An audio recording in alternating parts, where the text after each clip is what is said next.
ಮಾಘಪುರಾಣ ಅಧ್ಯಾಯ 16 16ನೇ ದಿನದ ಪಾರಾಯಣ. ಹೆಣ್ಣು ನಾಯಿಗೆ ವಿಮುಕ್ತಿ ವೃತ್ತಾಂತ.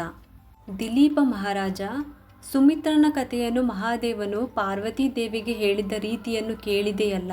ಇನ್ನೊಂದು ಕಥೆಯನ್ನು ಪಾರ್ವತಿಗೆ ಈಶ್ವರನು ಈ ರೀತಿಯಾಗಿ ಹೇಳಿದನು. ಮಾಘ ಮಾಸದಲ್ಲಿ ನದಿ ಸ್ನಾನವನ್ನು ಮಾಡುವವರು ಅಮಿತ ಧನವಂತರಾಗುತ್ತಾರೆ.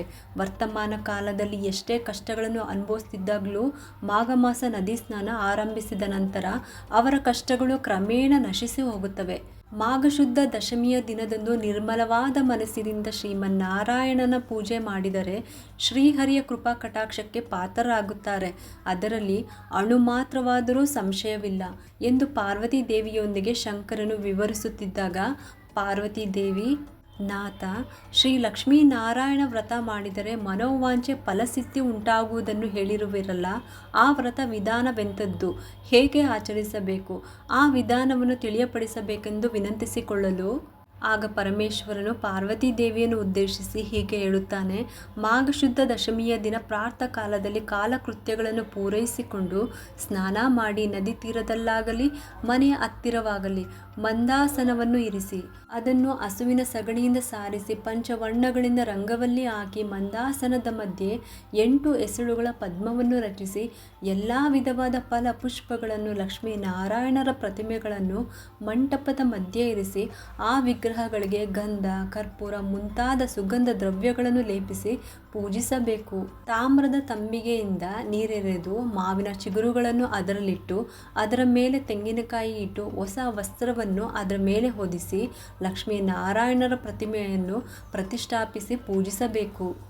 ಆ ಮಂದಾಸನದ ಮಧ್ಯದಲ್ಲಿ ಸಾಲಿಗ್ರಾಮವನ್ನು ಇರಿಸಿ ಒಬ್ಬ ಸಾದ ಬ್ರಾಹ್ಮಣನನ್ನು ಆಹ್ವಾನಿಸಿ ಪೂಜಿಸಿ ಆತನ ಕೈಯಿಂದ ಧೂಪ, ದೀಪ, ಚಂದನ, ಅಗುರು ಪರಿಮಳ ವಸ್ತ್ರಗಳನ್ನು ಇರಿಸಿ ನೈವೇದ್ಯವನ್ನು ಅರ್ಪಿಸಬೇಕು. ನಂತರ ತಾಮ್ರದ ಪಾತ್ರೆಯಲ್ಲಿನ ನೀರನ್ನು ಸುರಿದು ಅರ್ಘ್ಯ ಪ್ರದಾನ ಮಾಡಬೇಕು. ಅನಂತರ ಸೂರ್ಯನಾರಾಯಣ ಸ್ವರೂಪನಾದ ಶ್ರೀರಾಮಚಂದ್ರ ಪ್ರಭುವನ್ನು ಮನಸ್ಸಿನಲ್ಲಿ ಧ್ಯಾನಿಸಬೇಕು. ಮಾಘ ಮಾಸ ಸ್ನಾನ ಮಾಡದವರು ಅವರ ತಂದೆ ತಾಯಿ ಬಂಧು ಮಿತ್ರರ ಸಮಕ್ಷಮದಲ್ಲಿ ಮಾಘ ಮಾಸ ವ್ರತವನ್ನು ಮಾಡಬೇಕು. ಒಬ್ಬ ಸಾದ ಬ್ರಾಹ್ಮಣನಿಗೆ ಅಕ್ಕಿ, ಬೆಲ್ಲ, ಉಪ್ಪು, ಬೇಳೆ, ತರಕಾರಿಗಳು, ಹಣ್ಣು ಇತ್ಯಾದಿಗಳು ಏಕ ಪಾತ್ರೆಯಲ್ಲಿಟ್ಟಾಗಲಿ ಹೊಸ ವಸ್ತ್ರದಲ್ಲಿ ಗಂಟು ಕಟ್ಟಿಯಾಗಲಿ ದಾನ ನೀಡಬೇಕು. ಮಾಘ ಪುರಾಣವನ್ನು ಖುದ್ದಾಗಿ ಪಾರಾಯಣ ಮಾಡುವಾಗಲಾಗಲಿ ಇಲ್ಲವೇ ಕೇಳುವಾಗಲಾಗಲಿ ಕೈಯಲ್ಲಿ ಮಂತ್ರಾಕ್ಷತೆಯನ್ನು ಇಟ್ಟುಕೊಂಡು ಕೊನೆಯಲ್ಲಿ ಶ್ರೀಮನ್ನಾರಾಯಣನ ಧ್ಯಾನ ಮಾಡುತ್ತಾ ಕೆಲವು ಅಕ್ಷತೆಗಳನ್ನು ಭಗವಂತನ ಮೇಲಿರಿಸಿ ಮತ್ತೆ ಕೆಲವು ಅಕ್ಷತೆಗಳನ್ನು ತಮ್ಮ ತಲೆಯ ಮೇಲೆ ಹಾಕಿಕೊಳ್ಳಬೇಕು.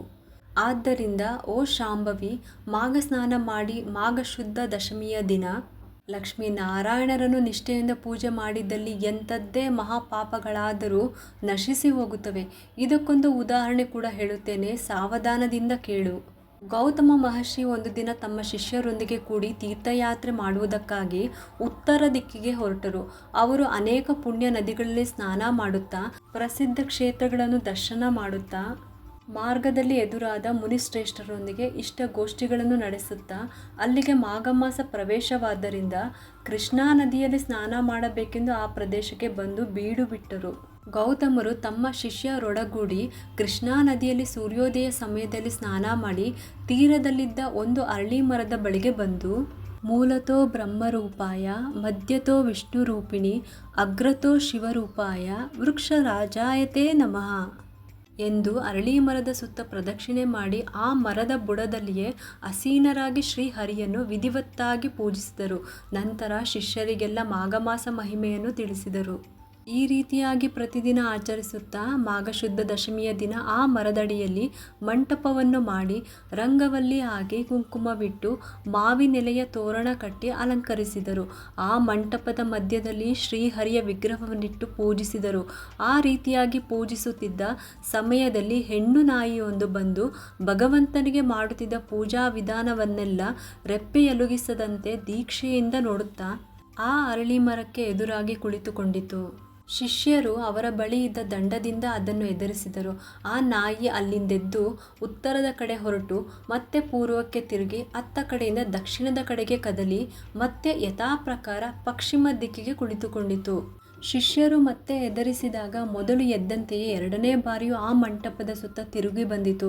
ಶಿಷ್ಯರು ಮೂರನೇ ಬಾರಿ ಕೂಡ ಅವರ ದಂಡದಿಂದ ಹೆದರಿಸಿದಾಗ ಮತ್ತೆ ಆ ನಾಯಿ ಹರಳಿ ಮರದ ಸುತ್ತ ತಿರುಗಿ ಬಂದಿತು. ಈಗಾಗಲೇ 3 ಬಾರಿ ಆ ಮಂಟಪದ ಸುತ್ತ ಪ್ರದಕ್ಷಿಣೆ ಮಾಡಿದ್ದರಿಂದ, ಅದು ಮಾಘಮಾಸವಾಗಿದ್ದರಿಂದ ಅದು ತಕ್ಷಣ ತನ್ನ ನಾಯಿಯ ರೂಪವನ್ನು ಬಿಟ್ಟು ಒಬ್ಬ ರಾಜನಾಗಿ ಪರಿವರ್ತನೆಗೊಂಡಿತು.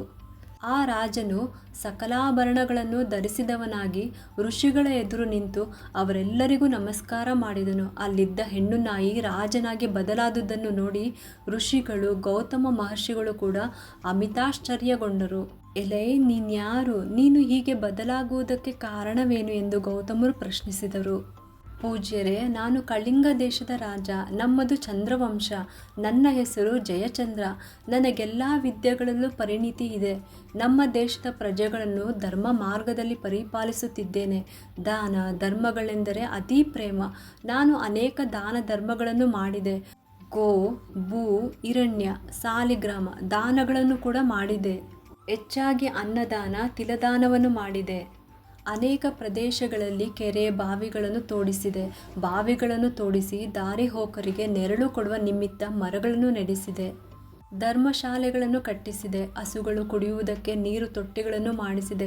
ನಿತ್ಯ ಬಡ ಪ್ರಜೆಗಳ ಸಲುವಾಗಿ ಅನ್ನದಾನಗಳು, ಕುಡಿಯುವ ನೀರಿನ ಸೌಕರ್ಯಗಳನ್ನು, ಎಷ್ಟೋ ಪುಣ್ಯ ಕಾರ್ಯಗಳನ್ನು ಮಾಡಿದ್ದೇನೆ. ಅನೇಕ ದೇವಾಲಯಗಳನ್ನು ನಿರ್ಮಿಸಿ, ದೈವ ವಿಗ್ರಹಗಳನ್ನು ಪ್ರತಿಷ್ಠಾಪಿಸಿ, ಸದಾ ಬ್ರಾಹ್ಮಣರಿಂದಲೂ ವೇದ ಪಠನೆ ಮಾಡುವ ಪಂಡಿತರಿಂದಲೂ ಎಷ್ಟೋ ಯಜ್ಞ ಯಾಗಾದಿಗಳನ್ನು ಮಾಡಿಸಿದೆ. ಪುರಾಣದಲ್ಲಿ ಹೇಳಿದ ಎಲ್ಲ ಧರ್ಮಗಳನ್ನು ಆಚರಿಸಿದ್ದೇನೆ. ಆದರೂ ನಾನು ನಾಯಿಯಾಗಿ ಹುಟ್ಟಿದ ಕಾರಣವನ್ನು ನಿಮಗೆ ವಿವರವಾಗಿ ಹೇಳುತ್ತೇನೆ ಕೇಳಿ. ಒಂದಾನೊಂದು ದಿನ ಒಬ್ಬ ಮುನಿಪುಂಗವರು ಉನ್ನತ ಯಜ್ಞವನ್ನು ಮಾಡಲು ಉದ್ದೇಶಿಸಿದರು. ಯಜ್ಞ ಮಾಡುವುದೆಂದರೆ ಸಾಮಾನ್ಯ ವಿಷಯವಲ್ಲವಲ್ಲ. ಅದಕ್ಕೆ ಧನ, ವಸ್ತು, ಸಮುದಾಯಗಳು ಬಹಳ ಬೇಕು. ಆದ್ದರಿಂದ ಆ ಮುನಿಶ್ರೇಷ್ಠರು ನನ್ನ ಬಳಿ ಬಂದು ಕೇಳಿಕೊಂಡರು. ಮಹರ್ಷಿಗಳು ಬಂದ ಕೂಡಲೇ ಎದುರುಗೊಂಡು ಕಾಲು ತೊಳೆದು ಆ ನೀರನ್ನು ನನ್ನ ಶಿರಸ್ಸಿನ ಮೇಲೆ ಪ್ರೋಕ್ಷಿಸಿಕೊಂಡು ಕುಶಲ ಪ್ರಶ್ನೆಗಳನ್ನು ಕೇಳಿದೆ. ಆ ಋಷಿಗಳು ನನ್ನ ಸತ್ಕಾರಕ್ಕೆ ತುಂಬ ಸಂತೋಷಗೊಂಡರು. ರಾಜ, ನಿನಗೆ ಗುಟ್ಟಾದ ವಿಷಯಗಳನ್ನು ತಿಳಿಸುತ್ತೇನೆ. ಈ ಮಾಸದಲ್ಲಿ ಮಕರ ರಾಶಿಯಲ್ಲಿ ಸೂರ್ಯನು ಪ್ರವೇಶಿಸುತ್ತಾನೆ. ಆ ದಿನ ಸೂರ್ಯೋದಯವಾದ ನಂತರ ಸ್ನಾನವನ್ನು ಮಾಡಿ ಭಕ್ತಿ ಶ್ರದ್ಧೆಗಳಿಂದ ಮಾಘಮಾಸ ಮಹಿಮೆಯನ್ನು ಓದುವುದಾಗಲಿ ಇಲ್ಲವೇ ಕೇಳುವುದಾಗಲಿ ಮಾಡು. ಅದರಿಂದ ನಿನಗೆ ವೈಕುಂಠ ಪ್ರಾಪ್ತಿಯಾಗುತ್ತದೆ. ಅಷ್ಟೇ ಅಲ್ಲದೆ ಅಶ್ವಮೇಧ ಯಾಗ ಮಾಡಿದರೆ ಎಂತಹ ಫಲ ಉಂಟಾಗುತ್ತದೋ ಅಂತಹ ಫಲವಾಗಲಿ, ತೀರ್ಥ ಸ್ನಾನಗಳು ಮಾಡಿದಾಗ ಬರುವ ಫಲವಾಗಲಿ, ಇಲ್ಲವೇ ದಾನ ಪುಣ್ಯಗಳು ಅಂದರೆ ಪಂಚಯಾಗಗಳು ಮಾಡಿದಷ್ಟು ಫಲವನ್ನಾಗಲಿ ಪಡೆಯುತ್ತೀಯೇ. ಮಾಘಶುದ್ಧ ಸಪ್ತಮಿಯು ಭಾನುವಾರ ಬಂದಲ್ಲಿ, ದಶಮಿ ಭಾನುವಾರ ಬಂದರೂ, ಮುಂಜಾನೆಯ ಸ್ನಾನ ಮಾಡಿದರೂ ಹಾಗೂ ಮಾಘ ಪೌರ್ಣಮಿಯ ದಿನ ಉದಯ ಕಾಲದಲ್ಲೇ ಸ್ನಾನ ಮಾಡಿದರೂ ಮನುಷ್ಯ ಎಂಥದ್ದೇ ಪಾಪಗಳಿಂದಾದರೂ ವಿಮುಕ್ತನಾಗುತ್ತಾನೆ. ಒಂದು ವೇಳೆ ಅನ್ಯ ಜಾತಿಯವರಾರಾದರೂ ಆ ಮಾಸವಿಡೀ ನಿಷ್ಠೆಯಿಂದ ನದಿ ಸ್ನಾನ ಮಾಡಿ ದಾನ ಧರ್ಮಗಳನ್ನು ಮಾಡಿ ಮಾಘ ಪುರಾಣವನ್ನು ಶ್ರವಣ ಮಾಡಿದರು ಇಲ್ಲವೇ ಕೇಳಿದರೂ ಮರುಜನ್ಮದಲ್ಲಿ ಬ್ರಾಹ್ಮಣರಾಗಿ ಜನಿಸುತ್ತಾರೆ ಎಂದು ಆ ಮಹರ್ಷಿಗಳು ನನ್ನಲ್ಲಿ ಹೇಳಿದಾಗ, ನಾನು ಆತನನ್ನು ಅವಮಾನಿಸುವಂತೆ ಮಾತನಾಡಿ ಹೀಗೆಂದೆ. ಅಯ್ಯ ಋಷಿಶ್ರೇಷ್ಠರೇ, ನೀವು ಹೇಳಿದ ವಿಷಯಗಳೆಲ್ಲ ನನಗೆ ತಿಳಿದಿದೆ. ಎಲ್ಲ ಕಪಟ. ಅವುಗಳನ್ನು ನಾನು ಸತ್ಯವೆಂದು ಒಪ್ಪಿಕೊಳ್ಳಲಾರೆ. ಎಂಥದ್ದೋ ಅತಿಶಯೋಕ್ತಿಗಳ ಹೊರತು ಬೇರೇನೂ ಇಲ್ಲ. ಆದ್ದರಿಂದ ನಾನು ಮಾಘಮಾಸ ವ್ರತವನ್ನು ಆಚರಿಸುವುದಾಗಲಿ, ದಾನ ಪುಣ್ಯಾದಿಗಳನ್ನು ಮಾಡುವುದಾಗಲಿ, ಪೂಜೆ ನಮಸ್ಕಾರಗಳನ್ನು ಆಚರಿಸುವುದಾಗಲಿ ಮಾಡುವುದಿಲ್ಲ. ಚಳಿಗಾಲದಲ್ಲಿ ತಣ್ಣೀರಿನ ಸ್ನಾನ ಮಾಡುವುದು ಎಂತಹ ಕಷ್ಟ. ಇನ್ನು ನನಗೆ ಈ ನೀತಿ ಬೋಧನೆಗಳನ್ನು ಮಾಡಬೇಡಿ. ನನಗಿರುವ ಫಲ ಸಾಕು ಎಂದು ಆ ಋಷಿಗಳಲ್ಲಿ ಹೇಳಿದೆ. ನನ್ನ ಮಾತುಗಳಿಂದ ಋಷಿಗಳು ಕೋಪಗೊಂಡರು. ಮುಖ ಕಿವುಚಿಕೊಂಡು, ಸರಿ, ನಾನು ಹೇಳಬೇಕಾದ್ದನ್ನು ಹೇಳಿದ್ದೇನೆ. ಅದು ನನ್ನ ಧರ್ಮ ಎಂದು ಯಜ್ಞಕ್ಕೆ ಬೇಕಾದ ಧನವನ್ನು ತೆಗೆದುಕೊಳ್ಳದೆ ಹೊರಟು ಹೋದರು. ಆಗ ನಾನು ಆ ಋಷಿಗಳ ಕೈ ಹಿಡಿದು ಅಂಗಲಾಚಿ ಬೇಡಿಕೊಂಡಾಗ ಕಡೆಗೆ ಒಪ್ಪಿಕೊಂಡು ಧನವನ್ನು ತೆಗೆದುಕೊಂಡು ಹೋದರು. ಆ ರೀತಿಯಾಗಿ ನಾನು ಕೆಲವು ವರ್ಷ ರಾಜ್ಯವಾಳುತ್ತಾ ಪ್ರಾಣ ಬಿಟ್ಟೆ. ನಂತರ ನನಗೆ ಸಾಲಾಗಿ 7 ಜನ್ಮಗಳು ನಾಯಿ ಜನ್ಮವೇ ಬಂದಿತು. ನನ್ನ ಪಾಪ ಫಲವೇನೋ ಅಂತೂ ನಾಯಿಯಾಗಿ 7 ಜನ್ಮ ಯಾತನೆಯನ್ನು ಅನುಭವಿಸಿದೆ. ಈಗ ನೀವು ಮಾಡುತ್ತಿರುವ ಪೂಜಾ ಸ್ಥಳದ ಸುತ್ತಲೂ 3 ಪರ್ಯಾಯಗಳು ಪ್ರದಕ್ಷಿಣೆ ಮಾಡಿದ್ದೇನಾದ್ದರಿಂದ ನನ್ನ ಪೂರ್ವಜನ್ಮ ನನಗೆ ಉಂಟಾಗಿದೆ. ದೈವ ಯೋಗವನ್ನು ಯಾರಿಂದಲೂ ತಪ್ಪಿಸಲಾಗುವುದಿಲ್ಲವಲ್ಲ. ಹೀಗೆ ನಾಯಿ ಜನ್ಮದಲ್ಲಿರುವಾಗ ಪುನಃ ನನಗೆ ಪೂರ್ವಜನ್ಮ ಹೇಗೆ ಉಂಟಾಯಿತೋ ವಿವರಿಸಬೇಕೆಂದು ಋಷಿಗಳಲ್ಲಿ ಕೇಳಿಕೊಂಡನು. ಆ ರಾಜನು ಹೇಳಿದ ವೃತ್ತಾಂತವನ್ನು ಕೇಳಿ ಗೌತಮ ಋಷಿಗಳು ಆಶ್ಚರ್ಯಪಟ್ಟು, ಮಾಘ ಮಾಸವನ್ನು ನೀನು ಕೀಳಾಗಿ ನೋಡಿದ್ದರಿಂದ ಎಂತಹ ವಿಪತ್ತು ಉಂಟಾಯಿತೋ ಅನುಭವವೇ ಹೇಳುತ್ತಿದೆ. ನಿನ್ನ ಬಳಿಗೆ ಬಂದ ಋಷಿಶ್ರೇಷ್ಠನು ಉತ್ತಮನು. ಆತ ಹೇಳಿದ ವಿಷಯಗಳೆಲ್ಲವೂ ಯಥಾರ್ಥಗಳೇ. ನೀನು ನಾಯಿಯಿಂದ ರಾಜನಾಗಿ ಹೇಗೆ ಪರಿವರ್ತನೆ ಹೊಂದಿದೆಯೋ ಆ ವೃತ್ತಾಂತವನ್ನು ವಿವರಿಸುತ್ತೇನೆ, ಸಾವಧಾನ ಚಿತ್ತನಾಗಿ ಕೇಳು. ನಾನು ನನ್ನ ಶಿಷ್ಯರೊಂದಿಗೆ ಕೃಷ್ಣವೇಣಿ ನದಿ ತೀರದಲ್ಲಿದ್ದು ಈ ಮಾಘಮಾಸ ಪೂರ್ತಿ ಕೃಷ್ಣಾ ನದಿಯಲ್ಲಿ ಸ್ನಾನ ಜಪಗಳನ್ನು ಮಾಡಿ ಮತ್ತೆ ಮತ್ತೊಂದು ಪುಣ್ಯ ನದಿಗೆ ಹೋಗಬೇಕೆಂದು ಬಂದಿದ್ದೇವೆ. ನಾವೆಲ್ಲರೂ ಈ ವೃಕ್ಷರಾಜನ ಅಡಿಯಲ್ಲಿ ವಿಷ್ಣು ವಿಗ್ರಹವನ್ನಿಟ್ಟು ಪೂಜಾ ಕೈಂಕರ್ಯಗಳನ್ನು ಮಾಡುತ್ತಿದ್ದೇವೆ. ನಾಯಿಯ ರೂಪದಲ್ಲಿದ್ದ ನೀನು ದಾರಿಯಲ್ಲಿ ಹೋಗ್ತಾ ಇಲ್ಲಿನ ನೈವೇದ್ಯವನ್ನು ನೋಡಿ ತಿನ್ನಬೇಕೆಂಬ ಆಸೆಯಿಂದ ಪೂಜಾ ಸ್ಥಳಕ್ಕೆ ಬಂದು ಕುಳಿತುಕೊಂಡೆ. ಆಗ ನೀನು ಹೇಗಿದ್ದೀಯೋ ಗೊತ್ತಾ? ನಿನ್ನ ಮೈ ಕೊಚ್ಚೆಯಿಂದ ಮಲಿನವಾಗಿತ್ತು, ನೋಡುವುದಕ್ಕೆ ಅಸಹ್ಯವಾಗಿದ್ದೆ. ಪರಿಶುದ್ಧರಾಗಿ ಭಗವಂತನನ್ನು ಪೂಜಿಸುತ್ತಿದ್ದ ಸಮಯದಲ್ಲಿ ಅಲ್ಲಿಗೆ ಪ್ರಾಣಿಗಳಾಗಲಿ ಪಕ್ಷಿಗಳಾಗಲಿ ಬಂದರೆ ಅವುಗಳನ್ನು ಓಡಿಸುವುದು ಸಹಜವೇ ಅಲ್ಲವೇ? ನೀನು ಅಸಹ್ಯವಾಗಿದ್ದುದರಿಂದ ನನ್ನ ಶಿಷ್ಯರು ನಿನ್ನನ್ನು ತಮ್ಮ ತಪೋದಂಡದಿಂದ ಓಡಿಸಿದರು. ನೈವೇದ್ಯವನ್ನು ತಿನ್ನಬೇಕೆಂಬ ಆಸೆಯಿಂದಲೇ ಈ ಮಂಟಪದ ಸುತ್ತಲೂ ತಿರುಗಿ ಯಥಾಸ್ಥಾನಕ್ಕೆ ಬಂದು ಕುಳಿತುಕೊಂಡೆ. ಮತ್ತೆ ನನ್ನ ಶಿಷ್ಯರು ನಿನ್ನನ್ನು ಹೊಡೆಯಲು ಹೊರಟಾಗ ಓಡಿ ಹೋಗಿ ಮತ್ತೆ ಪುನಃ ಬಂದೆ. ಹಾಗೆ 3 ಬಾರಿ ಸುತ್ತಿದ್ದರಿಂದ ಭಗವಂತನು ನಿನ್ನ ರೂಪವನ್ನು ಮಾರ್ಪಡಿಸಿ ನಿಜ ರೂಪವನ್ನು ಅನುಗ್ರಹಿಸಿದನು. ಅಂದರೆ ಭಗವಂತನ ಮಂಟಪದ ಸುತ್ತಲೂ ಪ್ರದಕ್ಷಿಣೆ ಹಾಕಿದ್ದರಿಂದ ಮಾಘಮಾಸ ಫಲ ಉಂಟಾಗಿ ಪುನರ್ಜನ್ಮವು ಉಂಟಾಯಿತೆಂದೇ ಹೇಳಬೇಕು. ಇನ್ನು ಮಾಘಮಾಸವಿಡೀ ನದಿಸ್ನಾನ ಮಾಡಿ ಭಗವಂತನ ಧ್ಯಾನ ಮಾಡಿ ಪುರಾಣ ಪಠನ ಮಾಡಿದರೆ ಎಂತಹ ಫಲ ಬರುವುದೇ ಊಹಿಸಿಕೊ ಎಂದು ಹೇಳಿದಾಗ ರಾಜನು ಆಲಿಸುತ್ತಿದ್ದಾಗ ಅಷ್ಟರಲ್ಲಿ ಆ ಅರಳಿ ಮರಕ್ಕಿದ್ದ ಒಂದು ಪೊಟರೆಯಿಂದ ಒಂದು ಕಪ್ಪೆ ಹೊರಬಂತು. ಗೌತಮ ಮಹರ್ಷಿಗಳ ಪಾದದ ಮೇಲೆ ಬಿದ್ದು ಬೆಕಬೆಕ ಎಂದು ಅರಚಿ ಅತ್ತ ಇತ್ತ ಕುಪ್ಪಳಿಸುತ್ತಿತ್ತು. ಹಾಗೆ ಕುಪ್ಪಳಿಸುವುದರಲ್ಲಿ ಮಂಟಪದ ಬಳಿಗೆ ಬಂದು ನೋಡುತ್ತಿದ್ದ ಹಾಗೆಯೇ ಸ್ವಲ್ಪ ಕಾಲದಲ್ಲಿ ಹಠಾತ್ತನೆ ಕಪ್ಪೆ ರೂಪವನ್ನು ಬಿಟ್ಟು ಮುನಿವನಿತೆಯಾಗಿ ಬದಲಾಯಿತು. ಆಕೆ ನವಯೌವನವತಿ, ತುಂಬ ಸುಂದರಾಂಗಿ. ಗೌತಮ ಮಹರ್ಷಿಗಳನ್ನು ನೋಡಿದ ಕೂಡಲೇ ಆಕೆಗೆ ಜ್ಞಾನೋದಯವಾಗಿ ತನ್ನ ಪೂರ್ವ ಜನ್ಮದ ವೃತ್ತಾಂತವೆಲ್ಲ ಜ್ಞಾಪಕಕ್ಕೆ ಬಂದಿತು. ಆಗ ಗೌತಮ ಋಷಿಗಳು, ಮಗಳೇ, ನೀನ್ಯಾರು? ನಿನ್ನ ಹೆಸರೇನು? ನಿನ್ನ ವೃತ್ತಾಂತವೇನು ಎಂದು ಪ್ರಶ್ನಿಸಿದರು.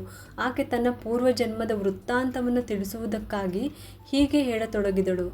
ಇಲ್ಲಿಗೆ 16ನೇ ಅಧ್ಯಾಯ ಸಮಾಪ್ತವು.